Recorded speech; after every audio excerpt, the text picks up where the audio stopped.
All right. Hey everybody. So this is a quick video that I wanted to record to help you with your project CA number 2. So I'm going to talk about branch prediction a little bit more.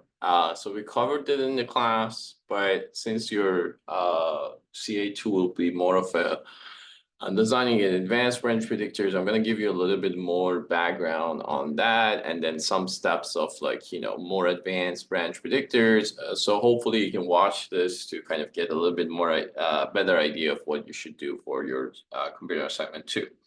Uh, so let me start with kind of reviewing what we discussed in the class. The importance of branch predictions is kind of two things. One is that you want to keep the pipeline going, right? So you want to be able to fetch more instruction and more instruction. In other words, you want to keep the useful fetch rate high, especially as we now discuss things such as out of order execution and superscalar. Now you see that how it's even more important to have branch predictions so that you can kind of remove the control flow hazards. And the second thing is that the prediction accuracy is also quite important because misprediction will result in flushing, and flushing means that we're going to kind of waste some cycles and some instructions.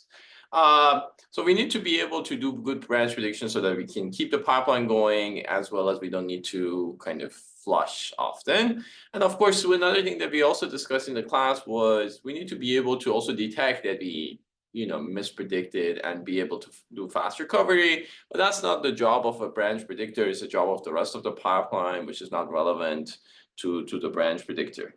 So there are two important questions about branch predictors.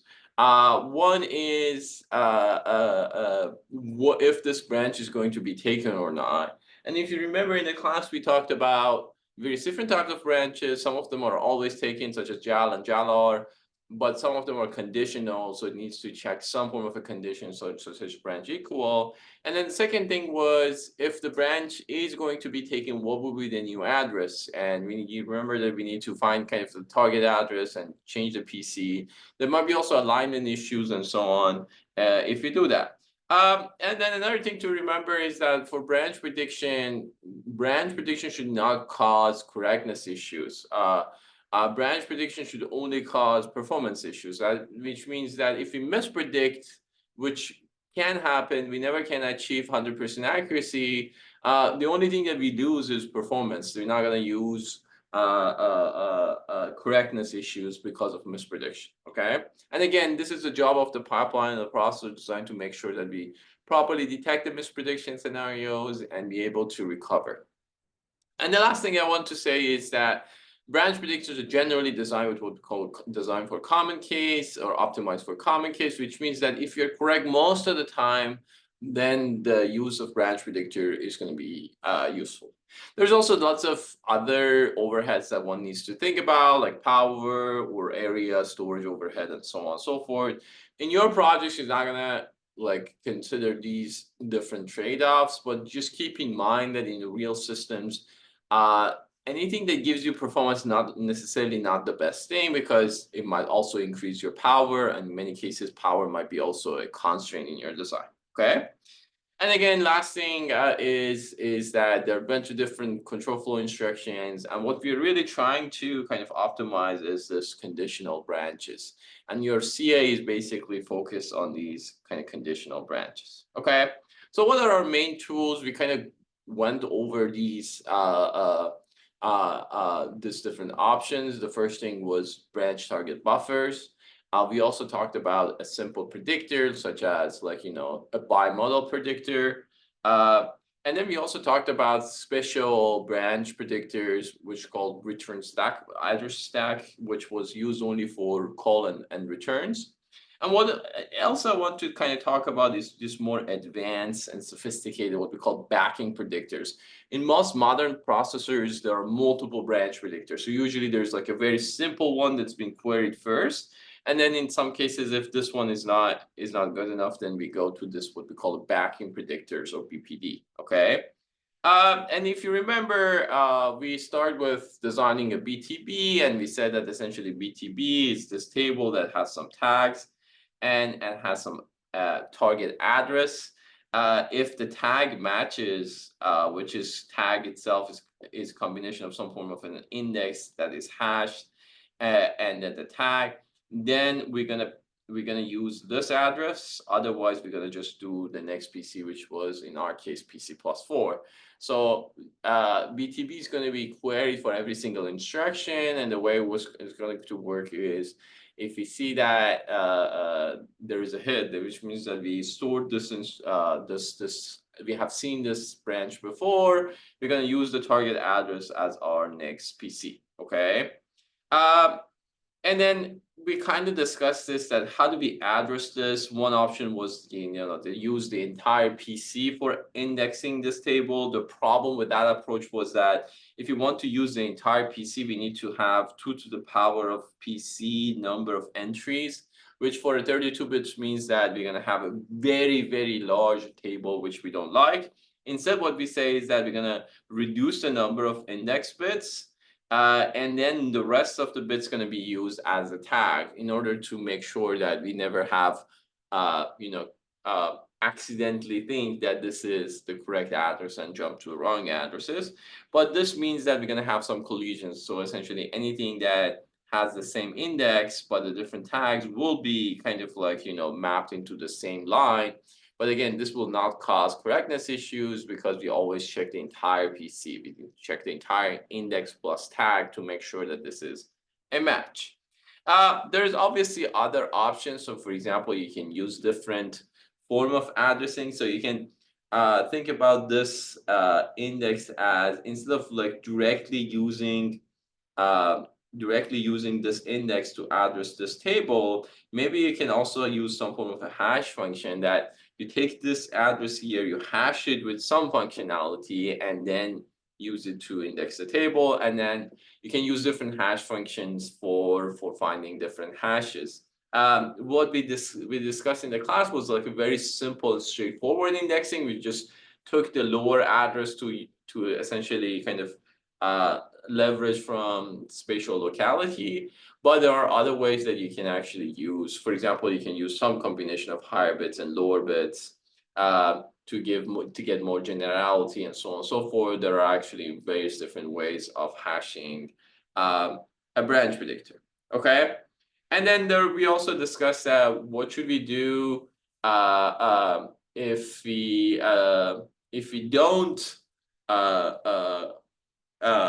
have a branch in that BTB, and then we said that either we have to stall the processor or we can predict not taken and just do PC plus 4. This was what we did in the class, but again, there are some other solutions that we can do, and they can also think about the trade-offs between the approaches, whether we should do not taken or should we just wait. And then this is again part of the pipeline design that we're not gonna cover. Okay.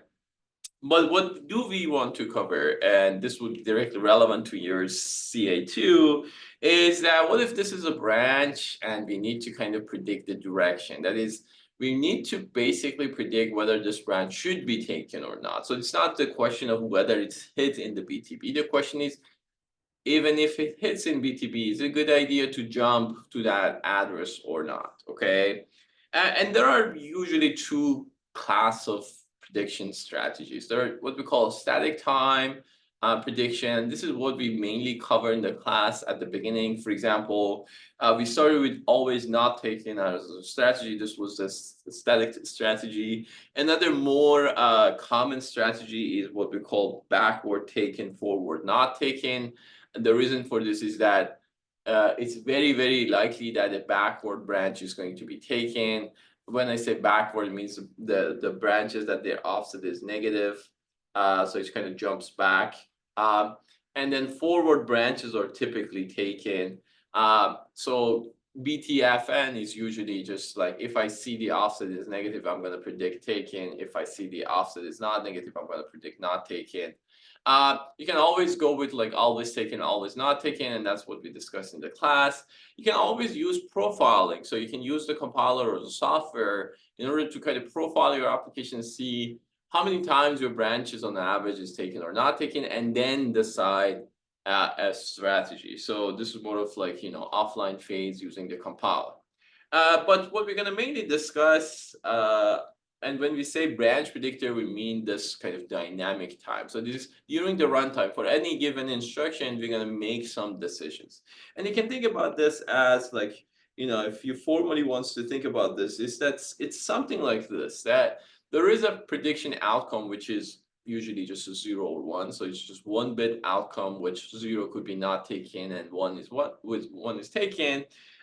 This function basically going to get a set of features, and these features could be various things. For example, it could be PC address, could be branch history, could be correlation with other branches, and so on and so forth. And based on these features, we're going to have some functionality to make an outcome. And this is the story of what we call dynamic branch prediction, okay? And if you remember, I told you that kind of the basic idea that we are going after is that we want to remember the past outcomes.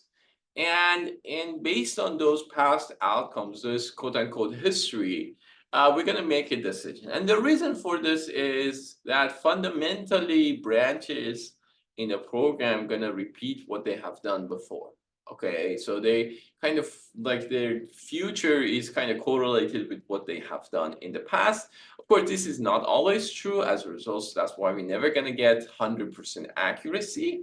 But what we have found and what we have seen by profiling and so on, we found that branches are generally correlated to their past history. So if they did something in the past, it's very, very likely, although not 100%, it's very, very likely that they're going to repeat that. So if we can somehow know that and extract that knowledge, you're going to have a very, very accurate branch predictor. And that's what you want to do in your project as well, okay?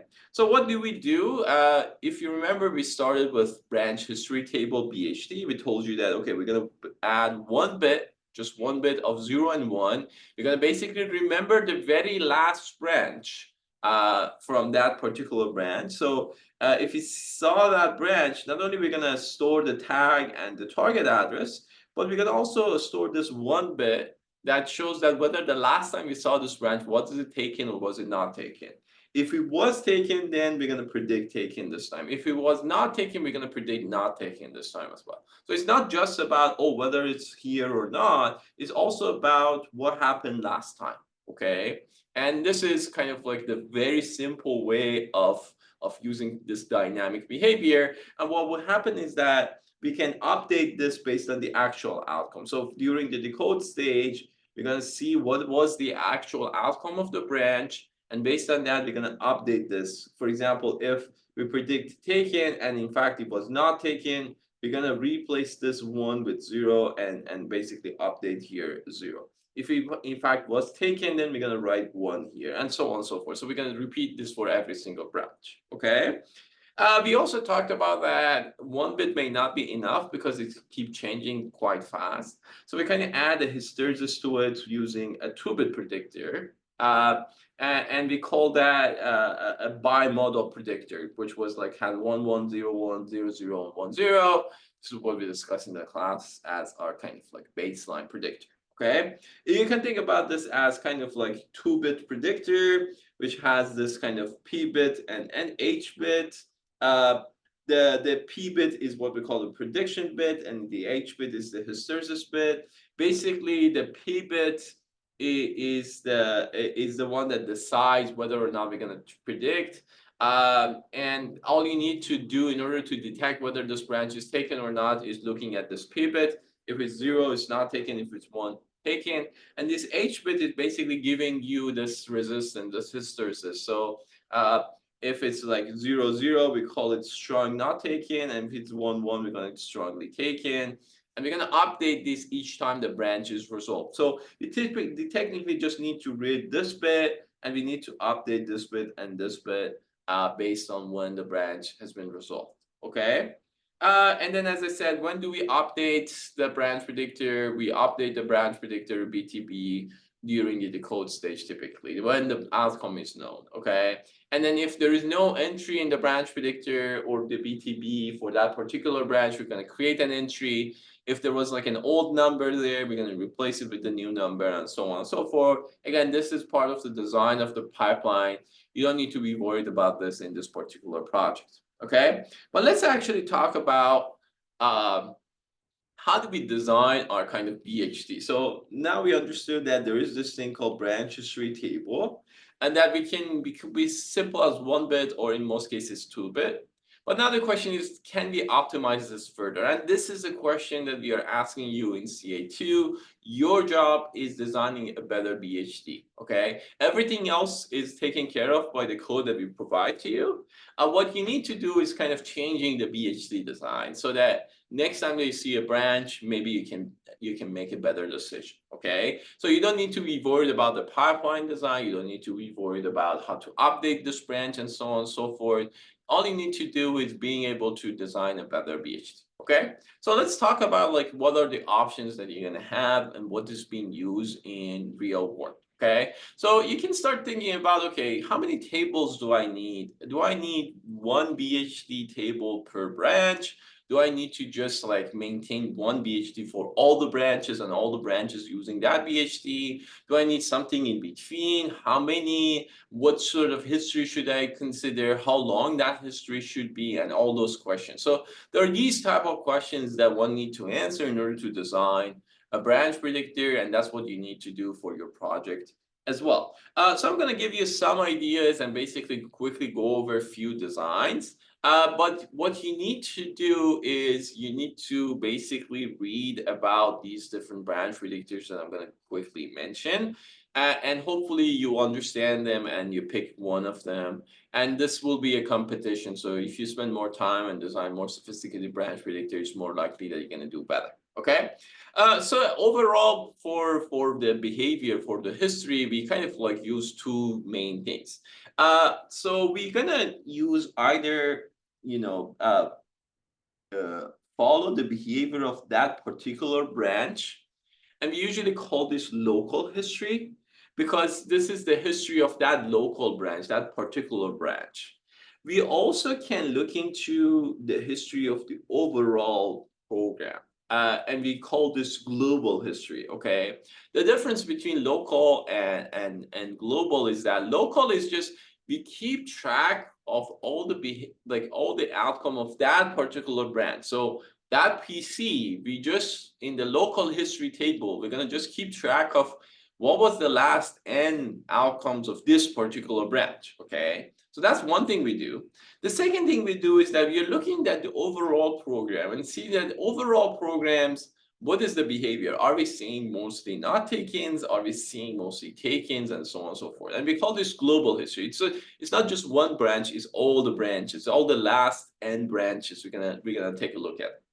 The reason that this is interesting is that people have found out that different behavior of the program as in a global level means that the program is changing phases, okay? So for example, if your branches are usually at the beginnings are all taken, but at some points begins to be all not taken, it's probably because that your program was used to run like a particular function and now is jumping to another function or another thing. So the reason that you want to kind of capture both local and global is that you kind of want to, for local, you want to see exactly what that branch did in the past. But global also gives you kind of some more generic information of how generally this program is doing. Is it different phases? Is there other programs that kind of interfering with this programs and so on and so forth? Okay.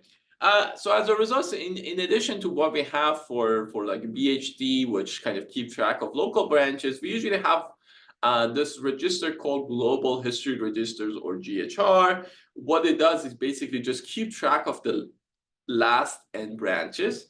Typically, we update this speculatively, but it's a minor detail that you may not need to pay attention to.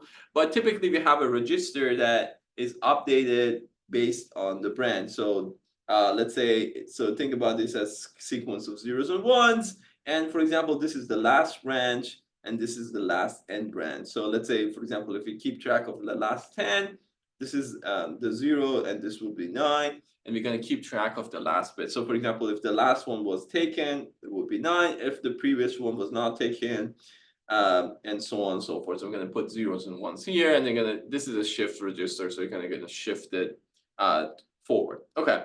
So using this idea, the first optimization that we do, and this is the baseline design in your computer assignment. This is actually the code for this, what we call G-share or global share prediction, is already provided as an example. So what you will see is that essentially what it does is that in the past, if you remember, we were just using PC to index to this table, right? And this is your just a regular 2-bit bimodal predictor.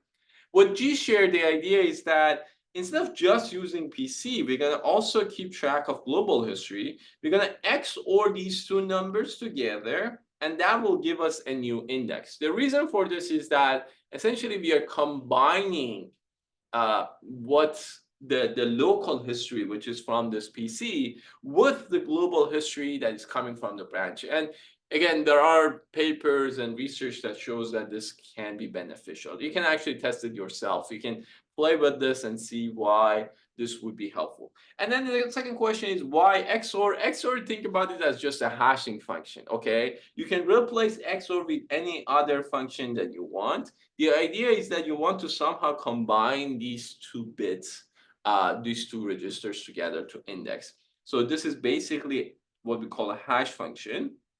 And you can replace this XOR with any other function that you want. In fact, it's something that you probably want to test in your computer assignment, okay? So this is what we are provided to you. You have to spend a little bit of time reading the code and understand how it works. The idea of your project is, can you make a better predictor than your G-share, okay? So in your project, we're gonna ask you to kind of optimize this. You can start with like doing simple things such as just changing the hash function, reducing or increasing the history, and so on and so forth. But you can also go much more beyond that. There are many, many other optimizations that you can do. So you can do a little bit of homework, do a little bit of research to kind of learn. For example, another common one is what we call G-skewed predictor. So the idea is that, we have this GHR and we have the PC. Maybe instead of just having one table, maybe we can have multiple tables, and maybe we can have multiple different hash functions. So for example, this could be just a simple XOR. Maybe this could be another hash function. Maybe this could be another hash function. Since we are using different hash functions, they will be selecting different indices from different tables. And what we're going to do is that we're going to do some form of a majority voting between them. And then that majority voting will be my final prediction, okay? So essentially, we're just using different hash functions for different indexing. And what should be those hash functions? There are still studies about them, that what's a good idea to use. You can also kind of choose randomly and see what happens. So the optimizations like this that you can you can use. Excuse me. Another very popular one is called TAGE. TAGE stands for Tag Geometric Predictor. As I said, this is something that's been commonly used in modern processors. The idea of the TAGE is also very simple. The idea of TAGE is that instead of just having one bimodal, you can have multiple. So we have usually like 5 of these predictors, T0 to T4. The T0 is kind of the common predictor that you have. Typically, this is a bimodal predictor. But in addition to that, you also have 4 more predictors.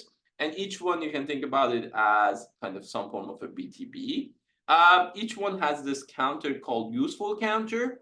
The idea of useful counter is that for each line, you're going to keep track of whether this thing that you have stored is useful or not. If the useful counter, if U becomes 0, then you're going to replace it with some new data, okay? And then the way that we're going to kind of index these tables is that we're going to start with this last one. So we're going to first query this last one. And then as you can see, the way that we're going to hash this this table is going to be some form of a PC plus this hash function. This is this L is basically a geometric series. Just to give you, this is actually the formula for it, but to give you like to simplify it, if alpha is 2, then we are basically going to use this series, which means that we're going to use the last 128 bits of the branch, or last 64 bits of the branch, last 32 bits of the branch, and so on and so forth. So basically this would be 128, which means that I'm going to look at the last 128 bit of the history, of the global history, in order to address this PC. And the hash is just a regular XOR in most cases. We're going to query this, and then if we see that we already stored this, we're going to use that for the prediction.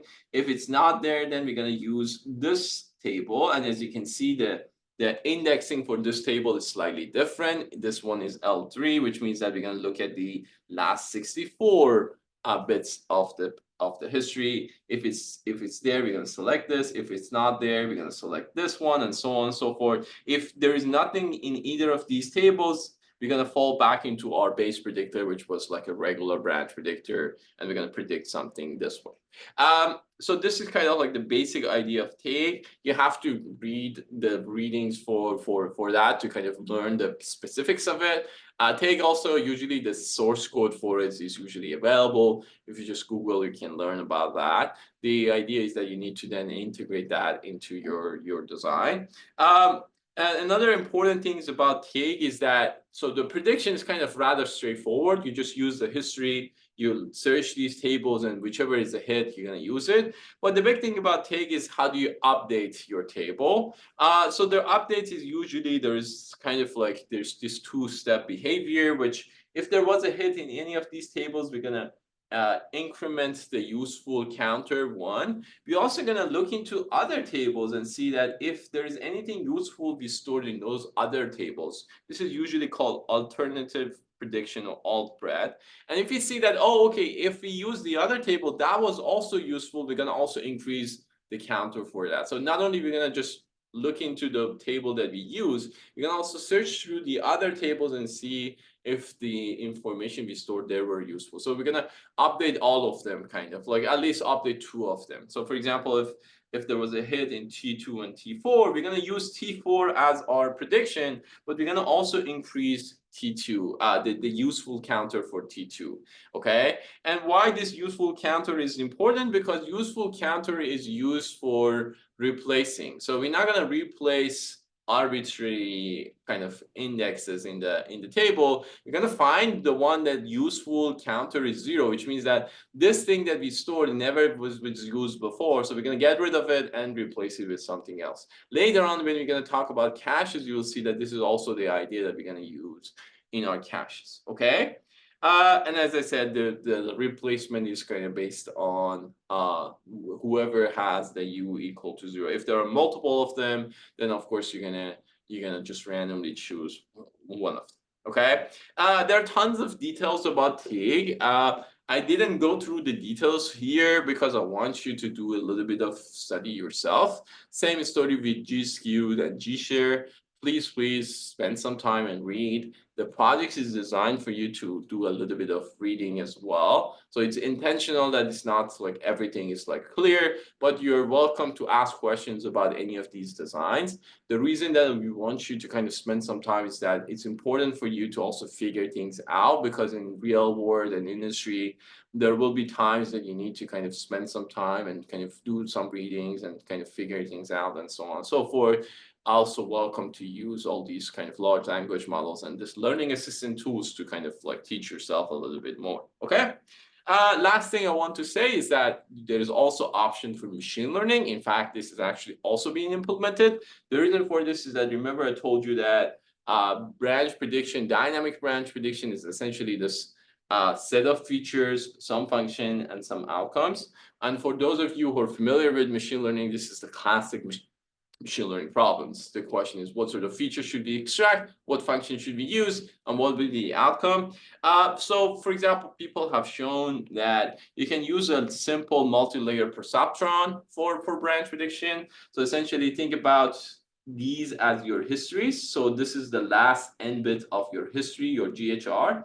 And this is usually what we call a bias, okay? And then these are your weights. So you can actually learn that how do we do this weights, and then you're gonna kind of compute this and pass it through some ReLU or some nonlinear function, and this y could be, for example, equal to 0 or equal to y. If it's equal to 1, equal to 1, if it's equal to 1, it's going to be predicted. Okay. And now the question of machine learning is basically what should be these weights, right? So we're going to learn these weights. Maybe, for example, we're going to find out that the second before last is very important for the prediction and so on and so forth. So we're going to train this very simple multi-layer perceptron in order to do the branch predictor. You can also add multiple layers to this.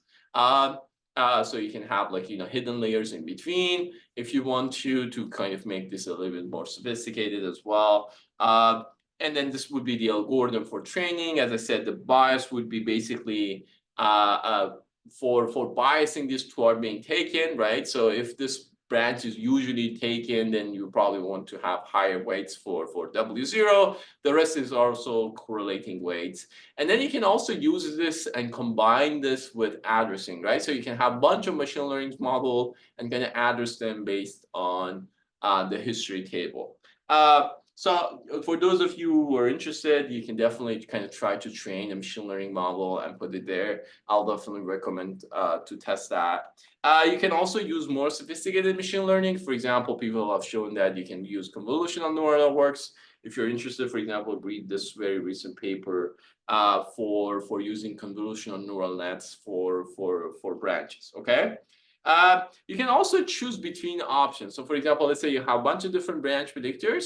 You can actually have some form of a selective logic to choose between them. This is typically called what's called tournament predictor. So if I have like one predictor here, one predictor here, I can choose between them using some algorithms that I want to use. Okay, so keep that in mind that you can also have some form of a voting mechanism. So maybe you can have a bunch of different predictors and then choose between the majority votes or some other methods to predict. Okay. All right, so that's gonna be it for your for computer assignment. As I said, this is going to be a branch predictor championship. The goal is for you to design the branch predictor. The framework is provided, so you don't need to kind of design the whole pipeline and all for that. All you need to do is just essentially just changing the branch predictor function to whatever you want. What you should design is completely your choice. We have already provided you the code for G-share. Your design should be able to beat G-share. So how do you measure that? We already provided the code. How do you measure your branch predictor? Essentially, the metric we're going to use is miss per 1,000 instruction or MPKI.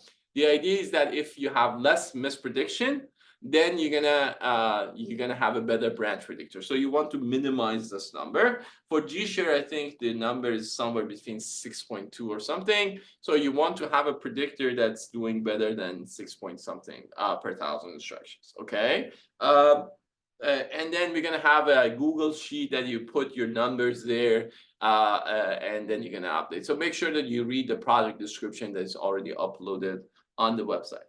How do you start? So watch this video carefully and then go and read more about these things that we discussed. So the ML base, the TAGE base, the G-share base, tournament predictor and all. As I said, do a little bit of search. These are very well-known predictors. And then you're also welcome to come up with your own ideas. So you can be a little bit more creative, okay? It's a championship, so the better your design is, you're gonna get more bonus points. In the description I provided, in the project description, you can see that if you're in the top 10% of the class, you're gonna get a good amount of bonus points that are gonna help you with your quizzes and your projects and so on and so forth. But the baseline design is very simple, actually. So everybody almost can get the full score by spending like 2-3 hours by just watching this lecture and just reading the code and write something very simple. Most of you are gonna get the base points. This is more of like a bonus project. So you kind of like, if you do more and spend more time, you're gonna do much better. And then you're gonna hopefully get more scores that can help you with the rest of your grades in this class. Okay.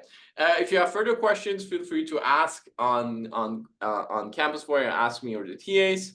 But hopefully you can come up with cool designs, and I'm looking forward to reading them. All right. So thank you and see you in class.